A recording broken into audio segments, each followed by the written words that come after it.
Important in dealing in the art of persuasion, straight talk. I don't think any of us mind anymore, do we, in saying, let's tell it like it is. Doesn't almost everybody make the comment, level with me? Tell it like it is. Put it on the line. And that was one of the great experiences I had in meeting this incredible gentleman, Mr. Schoaf, when I was 25 years old. Mr. Schoaf only went to the 8th grade in school, so we put things in very simple language. But I tell you what he did do. He laid it on the line. He said, Mr. Rohn, if you're 25 years old and you're an American male and you've been to high school and 1 year of college and you're not at least a third of your way towards your fortune, he said, isn't something wrong? Now, see, I'd never looked at it like that before. As being wrong, he said, something's wrong, right? And he said, there's nothing wrong with the country and nothing wrong with the companies and there's nothing wrong with the banks and the money, but there's something wrong with your plan. There's nothing wrong with you, but there's something wrong with your thinking, something wrong with your plan. You bought the wrong story. You bought the wrong formula. And it's easy to wind up a nice person and broke. It's easy to wind up sincere and poor. I'm telling you, you can be sincere and poor, and you can work hard and be poor if you buy the wrong formula, buy the wrong plan. You didn't add up the percentages. You never took out the calculator. You never counted the cost, as an ancient phrase says. Now, see, that kind of blunt, straight language really helped to uncover where my problem lied. Let me give you one of the most clear formulas he gave me that helped to change my life. We deal in what we call basics in one of my lectures. Basics, fundamentals. And there's just a few fundamentals. And there aren't any new fundamentals. You've got to beware of somebody who says, I got a new fundamentals. And no, fundamentals are old. You got to be suspicious of a guy that says, we're manufacturing antiques. You say, no, you don't manufacture antiques. Come on. Here's one of the greatest of basics and fundamentals. It comes from an ancient Bible phrase. Here's what it says. Whatever you sow, you will reap. We call it simply the law of sowing and reaping. Right? Simply put, the law of sowing and reaping. Now then, Mr. Schoaf said to me, Mr. Rohn, there's another way to quote this law that may very well help to discover where the problem lies. I said, okay, I'm ready. Here's what he said. It's also quoted like this. Whatever you reap is what you've sown. I thought, wow, I never thought about that. Now there went my list of all the things I blame for my current circumstances. If you don't like the crop, who do you look up? Answer, whoever planted it. And where do you find who planted your crop? Answer, in the mirror. That's where you go come fall, come harvest time. You go to the mirror, and if necessary, you say, a few skinny carrots? I got to be unimpressed. Where were you last spring? Asleep. Didn't you read the books? Did you break your hoe? Now, we call this straight. This is talking straight. This is telling it like it is. I asked the question last night, am I reading enough books or am I not? If I engage in my current financial practices, will it take me toward the fortune I would wish for in the next 10 years or will it not? If I keep up my current health practices, will I have the vitality and the health and the vigor to do all the things I want to do 5 years from now? Will I or won't I? Are my current practices taking me where I would really like to go, or have I been kidding myself for quite some time? I had a day just before I met Mr. Schoaf called Do Not Kid Myself Anymore Day. Here's where I am after 25 years. Here's what I've got. There's no use Mickey Mousing with the numbers. There's no use trying to stretch it. There's no use trying to excuse it. There's no use trying to paint it some phony color. Let's tell it like it is. Because it's the truth that starts the freedom mechanism working. It's the truth that starts to relieve the mind of all the guilt and all the excuses and get right down to where it is. When I finally discovered that the government wasn't my problem and that prices weren't my problem and that it wasn't the company and it wasn't company policy and it wasn't my negative relatives and it wasn't the weather and it wasn't the economy and it wasn't the community, when I finally discovered it was me, we call that trauma.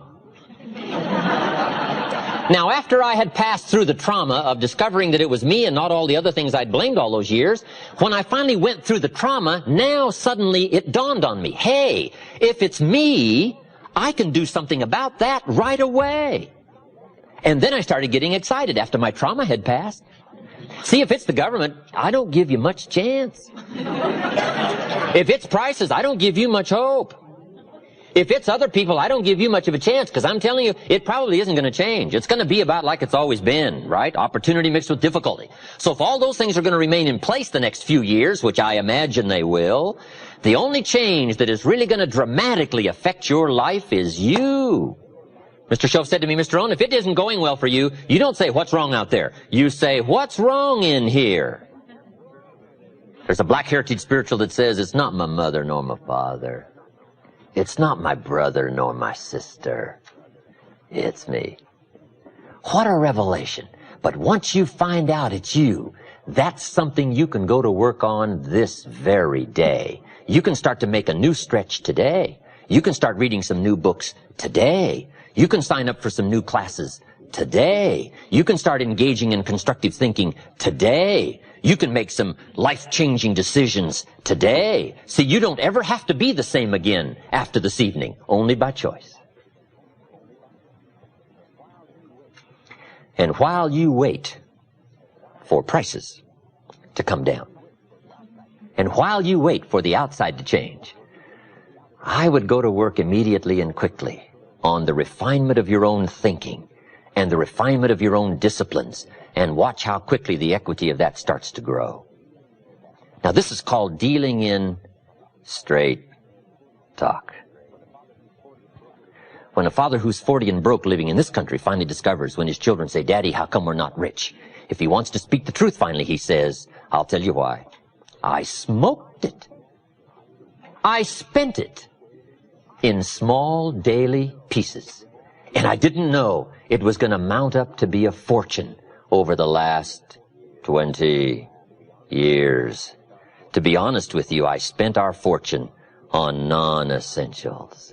Somehow, they got to me with all the trinkets, and I didn't know what a price it was going to pay. We call this dealing in truth, straight talk. Tell it like it is. Okay? Next, in the art of persuasion, challenge. Challenge. We all respond to a challenge. I don't know a normal human being that doesn't respond to a challenge. From the time we were small, how high can you jump? How fast can you run? How much can you do? Can you win? Right? We all respond to a challenge. So part of the art of persuasion is challenge. Here's one of the greatest challenges Mr. Shoaff gave me. He said, let's go do it. That's the great challenge. Not you go do it, let's go do it. Boy, it's easy to say you go do it. You go change your life, you go be successful, you go make the decisions. But how much better if somebody comes along and says, let's go do it. Let's read the extra books, let's make the decisions, let's pour it on. For the next 6 months, let's go full speed 110% and see what comes of that. Boy, what an inspiring thing when somebody says, let's go do it. That's the greatest of challenge. Let's. But life is a challenge. What else is new? It is so important to articulate the challenge, the press, the push, because the push is on. But that's what life is all about, accepting the challenge, driving the roots deep, becoming as strong as possible, accepting everything that comes and making it into what you wish to make it, attempting your best, trying your hardest, thinking well, reading well, living well, struggling with it all. That's called the challenge. But that's what makes life worthwhile. That's where the value is. The struggle for high ideals to make something unique out of your life. I don't know how better to put it. That's it, the challenge. Now, here's the last part in the art of persuasion. The word is passion. Some new books just written. A Passion for Excellence. Passion is the emotion. Unique thing about emotions. Emotions is what gives us the drive. Emotions is the spirit. Emotions is the life. It isn't just knowledge that makes you wealthy. It's knowledge mixed with feelings and attitudes and emotions. the surge of feelings and emotions. But here's the key. Our emotions need to be educated. We've got to send emotions to school. We call civilization the intelligent management of human emotions. You've got to have the drive. Without the power, you don't get anywhere. But now we've got to have the power well educated and well directed. But that's what it takes in the final art of persuasion, putting yourself into the picture. Passion, emotion, beliefs, convictions. If you can learn to articulate those well, if you'll learn to let that flow, not just from the surface, but from down deep, from a lifetime of experience, if you'll draw from all of those feelings and commitments and awareness, even with some misgivings, even with not knowing it all, even with a sense of humility, but it's that flow of emotion that finally now seals the point in the final art of persuasion, when people have picked up the essence that you really believe and are committed to what you've been talking about, and that's why you laid it on the line. That's why you borrowed every quote you could borrow. That's why you said it as well as you could say it. That's why you told every story you could. That's why you used yourself front and center. It's because you so passionately believe in the moment and what you're trying to accomplish in the way of decision making in touching somebody else's life. Now, how good can you get at all of this, the art of persuasion? Probably one of the best illustrations I can give you is an ancient Bible story. I'm an amateur on the Bible, but there's some neat stories. One is so dramatically told, it bears repeating. It says, King Agrippa was advised one day that he had a famous man in his prison. And they came and said, "Oh, Agrippa, we have got the man you've been wanting for a long time. We've got him locked up in your dungeon." And King Agrippa knew who the man was. He was the great leader of the early Christians, formerly known as Saul from Tarsus, now known as Paul, apostle, leader of the early Christians. And Agrippa has been brought this incredible news that this man is in his dungeon. I'm sure Agrippa said, "You don't mean the man himself." They said, "O king, we have got the man." Agrippa evidently had studied this whole Christian movement and had watched it grow. And evidently he knew a lot about the man. And he said, "Bring him to me. I got to see the man in person." So they hauled him out of the dungeon and stood this man in front of the king. And the king took one look at Paul and said, "Paul, I've heard all about you. Unfortunately, you find yourself in my dungeon. But what is going on here? What is this Christian movement? Why are all these people willing to give their lives for this incredible cause and willing to sacrifice? And it's growing like a prairie fire, spreading like wildfire." He said, "What's going on here? What is happening? What is this Christian thing? What about you?" And Agrippa said, "Tell me your story." He shouldn't have asked. Right? One more time, with eloquence to spare. And if you're a good reader of drama and stories, this is one of the most important ones to read in all of literature and history. He gave the greatest example of somebody who knew how to use the language to tell his story. And he went through and told his story. He said, "I used to hate the Christians. I was known as Saul from Tarsus. And then one day I'm making it for Damascus. This great light shines out of heaven, knocks me flat, grinds my face in the dirt, and blinds me for 3 days." He told the story with eloquence and precision and drama. And then he said, "I was finally persuaded to be a Christian, became a leader, and now the people I hated I now love." He went through the whole scenario. And he wrapped up his presentation to King Agrippa by saying, "O king, I only now have one request." And Agrippa said, "Pray tell, what is that?" And the great man said, "My request is, I wished you were just like me. I wish you had what I got, except for these chains. I don't wish these chains on you, but for the change, not the chains. If you could see what I can see, if you could have what I've got, that would be my greatest wish." What an occasion. What a chance for eloquence. What a chance for precision of language. What a chance to relate your experiences and pull from the past and relate it to the future and bring it to the drama of the present. And when he finished his story, the story says the king did send him back to the dungeon, but before he sent him back, he did look squarely at the man and say, "I must admit, sir, you have almost persuaded me to be a Christian. What a drama. What an occasion. So how good can you get at this art of persuasion and communication? Well, you might get so good, you might have a chance to persuade the king. Let alone anybody else between you and the king, they won't have a chance. All right. Communications. Touching people with words. One more formula in touching people with words. It's going to be 20% what you know, 80% how you feel.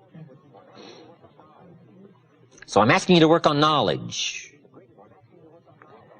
But the greatest of skills is to work on the precision of emotions, feelings, commitment, passion, for the cause, for the occasion, to solve a problem, to touch somebody truly with spirit as well as mind, with heart as well as words.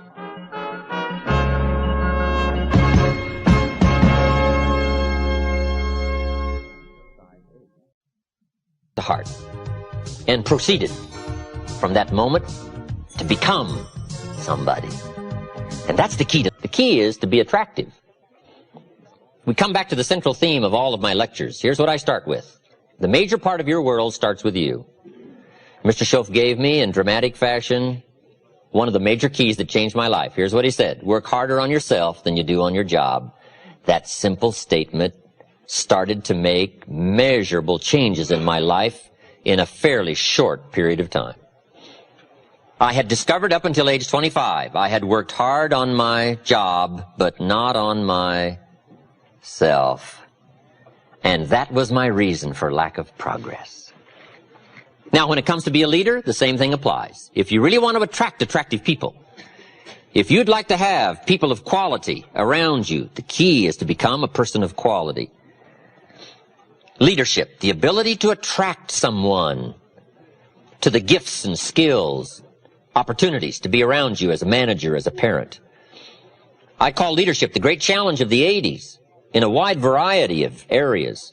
Science and politics, and industry and education, sales, and here's a major one, parents. Sometimes parents don't see themselves as leaders, but it is the greatest chance for influence as a parent. I call leadership the challenge to be something more than mediocre. The step up to the new challenge, the new opportunity.